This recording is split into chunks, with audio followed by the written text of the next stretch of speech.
I remember a morning I woke up sick, groggy from the cold and flu medicine I'd taken the night before. That kind of heavy where the ceiling is too bright and sitting up feels like a negotiation. And my first conscious thought, before coffee, before anything, was panic, because Toby needed to go out. I looked over at the edge of the bed, and he was just sitting there, still, patient, not pacing, not whining, just waiting. And then I realized he'd already handled it. He'd used the doggy door. He'd settled the whole thing on his own. And then he'd come back, not for a treat, not to check the schedule, just to be near me. I made it to the kitchen, stood there at the kettle, trying to remember what I was doing. And Toby walked over, put his face in my lap, and looked up, like he was asking, "Will you be all right?" I want to talk to you today about a thumb, specifically yours. You know the moment. You sent something 3 days ago, a real text, something that cost you a little. Maybe it was to an adult child, maybe a friend who's been quiet. You put something out there, and it landed in the silence. And you've watched the silence happen in real time, because you can see the green dot, active now, right there next to their name. They're not gone, they're just not responding. And today you had an idea, a meme, a quick thinking of you, something small, cost nothing, and your thumb stopped. Because somewhere in the back of the mind, a voice said, "If I send this, I'm the one chasing. I'll wait until they acknowledge what I already sent." And we close the app. And we tell ourselves, "I'm not being mean, I'm just matching their energy." I have said that sentence, maybe not out loud, but I have thought it. And I bet you have too. And it sounds so reasonable when you're in it. It sounds like wisdom, like boundaries, like not being a doormat. But it is the operating system of a world without grace. Because here is what matching their energy actually means. My love has a condition. My love has a ledger. My love goes only as far as yours comes first. And I have sat in a pew my whole life being told to love like Jesus, and then went home and ran that software on the people closest to me. Maybe you're exhausted by it. Maybe you've been the bigger person so many times that being the bigger person has started to feel like a prison sentence. You've held your tongue. You've reached out first.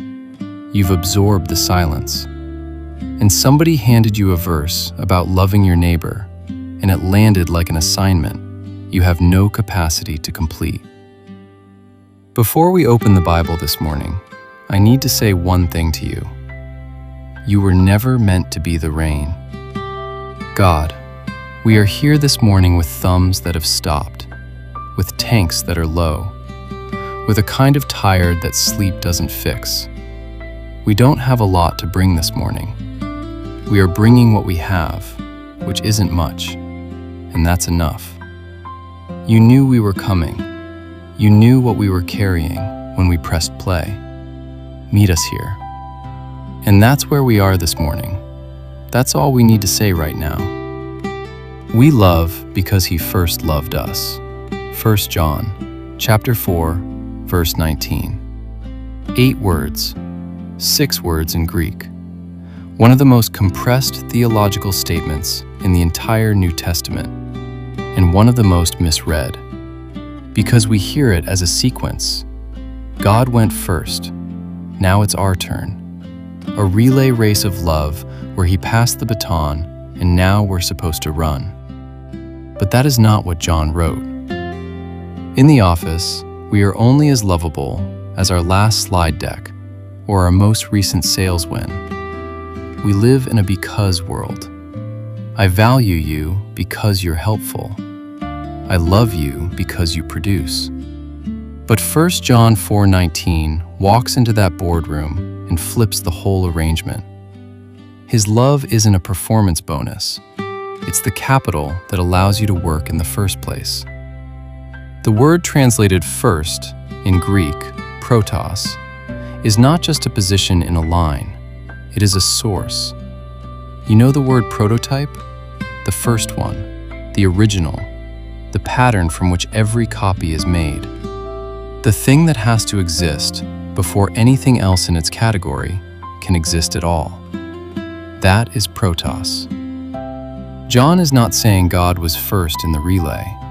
He is saying God's love is the only reason the relay exists. Without Protos, the circuit is dead. Our love doesn't come after His.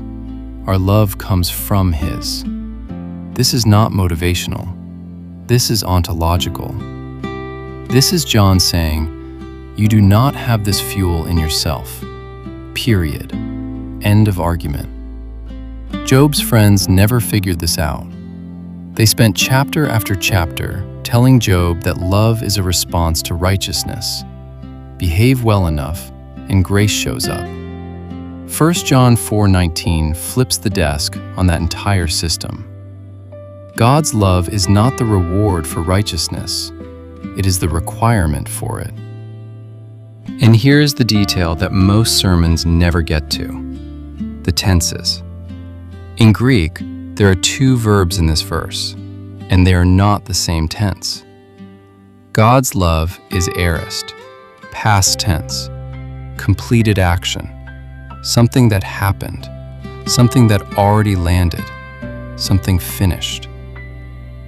Our love is present tense, ongoing, continuous, right now, today, every morning you wake up.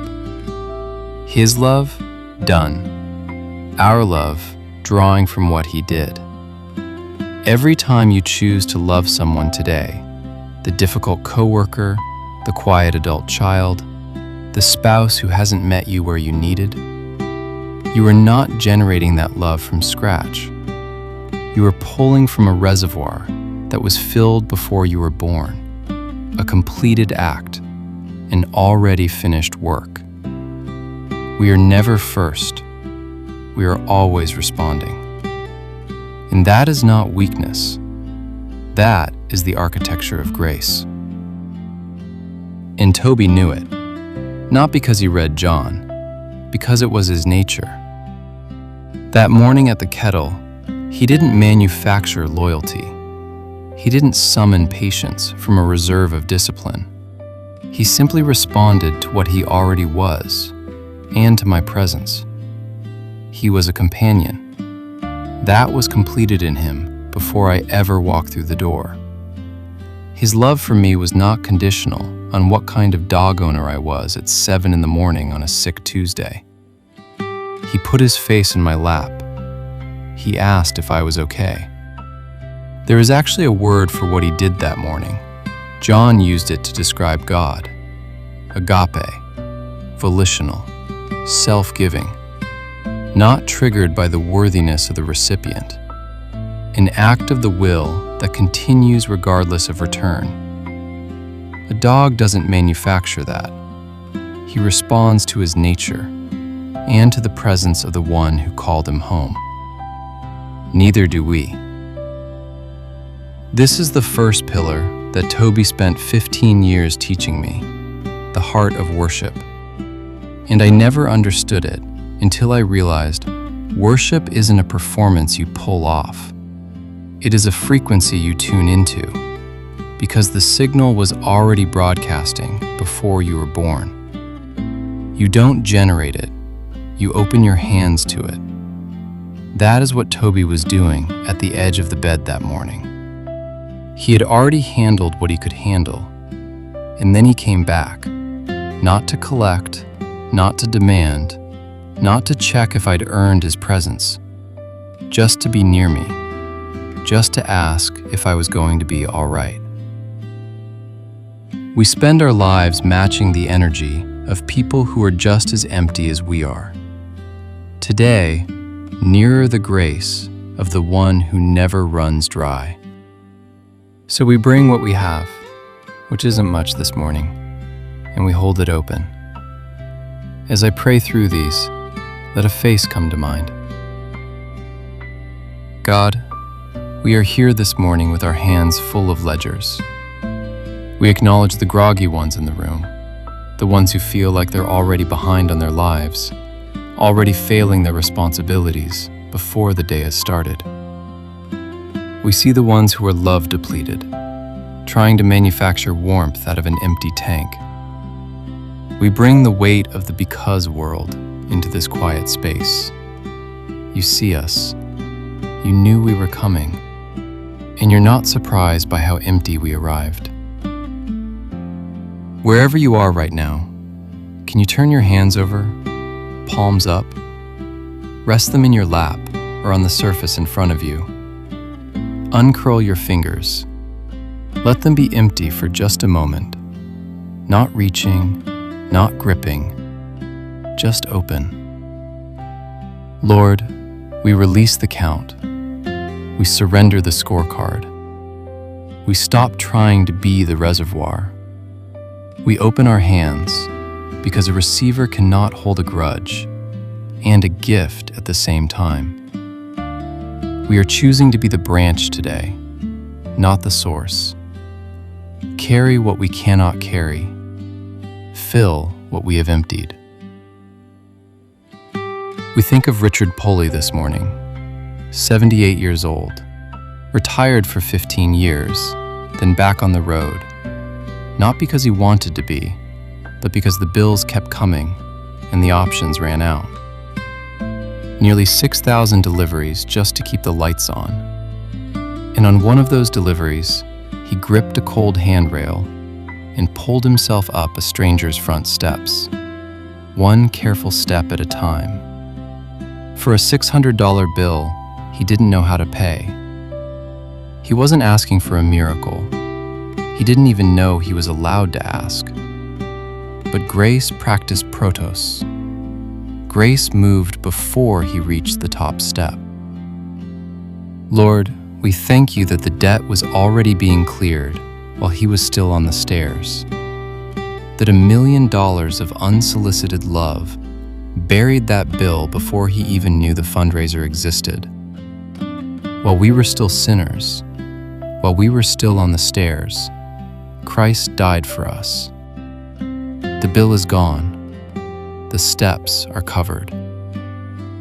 We think now of the ones in the room who are white-knuckling their own handrails this morning. The ones staring at a green dot, holding their silence like a weapon. The home that feels more like a courtroom than a kitchen. The one who poured into someone for years, stood by them in the trenches, and watched them walk away. Lord, bring the Protos into those rooms today. Move before they know help is coming. Clear the debt they can't see from the stairs they're still climbing. And now, the mirror. Whose green dot have I been watching with a cold heart? Who is waiting on my Protos right now? The first move I keep deciding not to make. Lord, give us the courage to be the Protos in our own hallways today. Not because we have the strength, because you already filled the reservoir. Let us mirror your grace to the people who are expecting our scorecard. Because God is love, 1 John 4, verse 8. I am free to love without keeping score. Because God is Protos, the first and the source, 1 John 4, verse 19. I am a responder, not a generator. Because God is the vine, John 15, verse 5. I am a branch that carries what He provides, not a reservoir that runs dry. Go back into your day as a branch, open hand, not reaching, not holding. You were never meant to be the rain. That is your anchor for today. Write it somewhere you'll see it. I am a receiver, not a source. When the green dot appears this afternoon, and it will, You don't have to match anything. You just have to stay open. If this episode found you today, would you drop a read in the comments? It tells me it landed, and it helps someone else find it too. And if you've been walking through the Toby series with us, Day 3 is still up. Job 12, verses 7 through 10, the permission slip for this whole series. If you haven't heard it, that's the one to go back to. That is 1 John 4, verse 19. And that is his still small voice. You've been walking with us through the Toby series, 36 lessons from one yellow dog who had more to teach me than most people I've ever met. Day 5 is tomorrow. I love you, and I will see you then. In the name of Jesus, amen.